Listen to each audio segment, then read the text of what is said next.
TV9 का digital platform आप देख रहे हैं। आज राजीव शुक्ला चंडीगढ़ पहुंचे थे। खासतौर पे मुद्दा था कि जिस तरीके से राहुल गांधी की अब यात्रा शुरू होने वाली है उसको लेकर हमारे साथ बात करने के लिए हरियाणा कांग्रेस कमेटी के अध्यक्ष उदय भान जी मौजूद है। सर, आज जो पूरा आपने एक रोड मैप बताया है कि किस तरीके से राहुल गांधी का रोड मैप रहने वाला है 15 अलग अलग जगहों के साथ, और 14 जनवरी से इसकी शुरुआत जो होने जा रही है, कैसा पूरा रोड मैप रहने वाला है इसको लेकर?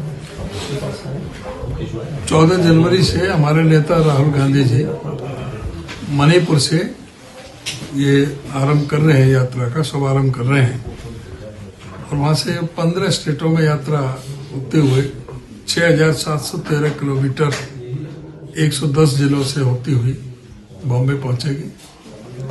सबसे पहले मणिपुर से शुरू होगी, मणिपुर से नागालैंड, नागालैंड से अरुणाचल प्रदेश, असम, अपना बंगाल, बिहार, बिहार से उड़ीसा, छत्तीसगढ़, उत्तर प्रदेश, मध्य प्रदेश, राजस्थान, गुजरात और महाराष्ट्र।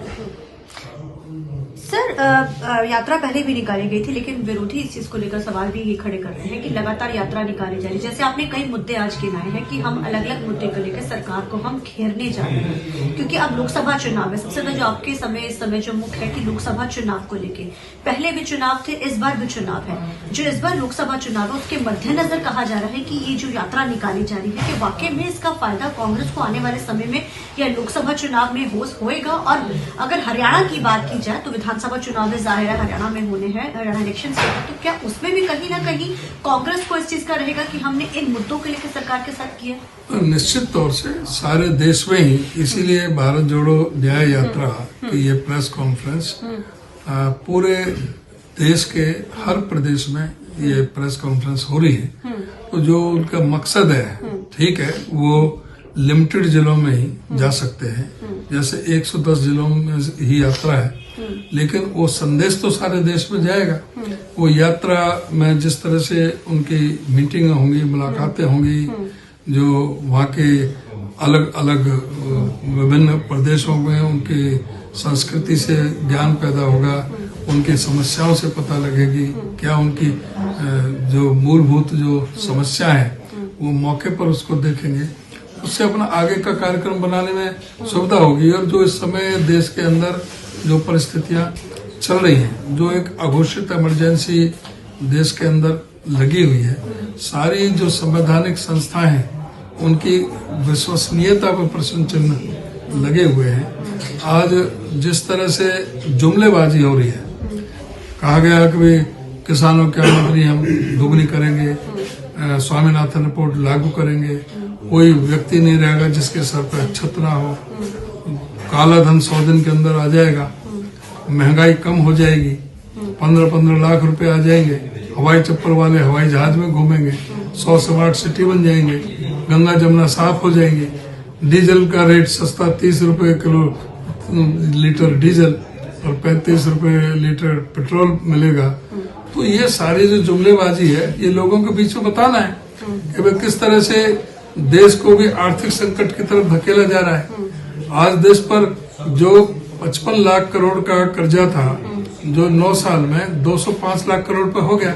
हरियाणा प्रदेश में 70,000 करोड़ का जो कर्जा था, आज 400 करोड़ को पार कर गया, 6 गुना कर्जा बढ़ गया। प्रदेश को कर्ज के जाल में धकेल दिया है पूरे हरियाणा प्रदेश को। कांग्रेस की बात की जाए, चाहे हम पंजाब की बात करें, इस समय देवेंद्र यादव लगातार 3 दिन से मीटिंग ले रहे हैं। पंजाब के अंदर भी आज उनकी आखिरी मीटिंग थी, वहां पर भी गुटबाजी चल रही है। आम आदमी पार्टी के साथ गठबंधन को लेकर लगातार वहां सवाल खड़े हो रहे हैं। उनकी तरफ से कहा जा रहा है, जो कांग्रेसी, पंजाब के कांग्रेसी खासतौर पे, उनका ये साफ तौर पे कहना है कि हम गठबंधन नहीं कर सकते हैं। कारण क्या है कि जिस तरीके से पंजाब में उनके ऊपर चीजें की गई। अगर हम हरियाणा की इसी तर्ज पे बात की जाए तो क्या हरियाणा में गठबंधन की क्या सिनेरियो, क्या हरियाणा कांग्रेस जो है वो आम आदमी पार्टी के साथ गठबंधन करेगी लोकसभा चुनाव के अंदर? हमारा सीधा स्पष्ट मानना है पार्टी का।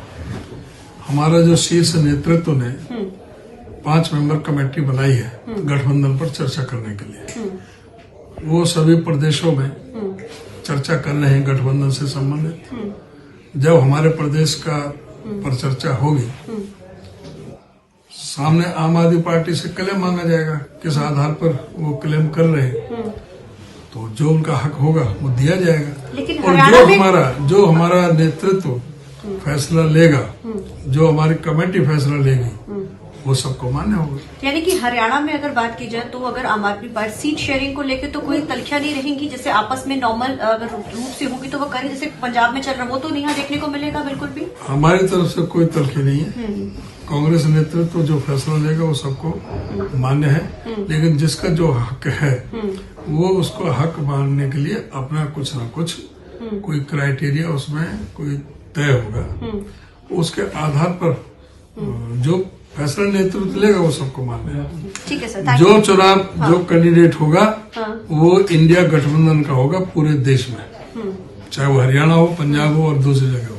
ठीक है, तो जिस तरीके से पंजाब में लगातार मीटिंग्स का दौर है, हरियाणा में ऐसा कुछ सिनेरियो ने साफ तौर पे कहा गया है कि अगर हरियाणा में गठबंधन की बात आती है तो उनके तरफ से कुछ भी नहीं रहेगा, जो हाईकमांड की तरफ से कहा जाएगा वो जरूर होगा। चंडीगढ़ से TV9 के लिए अमनप्रीत।